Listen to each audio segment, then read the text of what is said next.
আসসালামু আলাইকুম রহমতুল্লাহ বারাকাত। মানুষের নিজের কি আছে?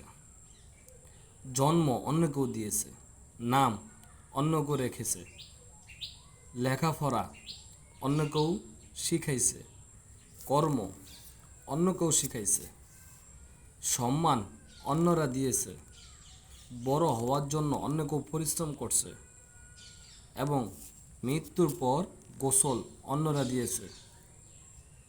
মৃত্যুর পর কবরে অন্যরা রেখে আসবে, সেই মানুষ আবার গর্ব করে সব আমার। কি আছে মানুষের? নিজের কিচ্ছুই নাই, শুধু আছে আমল, যেটা যাবে। এক নম্বরে আমল যাবে, যে আমলটা হলো সদকা জারিয়া। নিজে ইবাদত করলেন আল্লাহর, সেই ইবাদতটা যাবে। নেক কাজ সন্তান যদি থাকে আপনার জন্য, নামাজ পড়ে ইবাদত করে দোয়া করে, সেটা যাবে।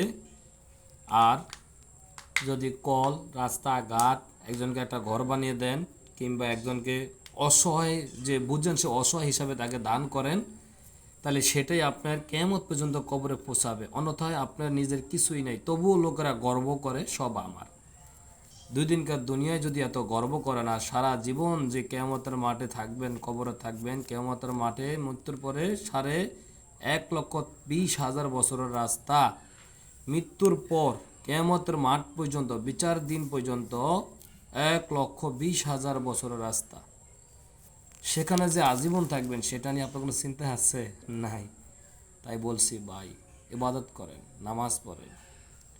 আল্লাহ তাআলা আপনাদের, আমাকে এবং সকল মুমিনকে বুঝে শুনে আমল করার তৌফিক দান করুন। আমিন।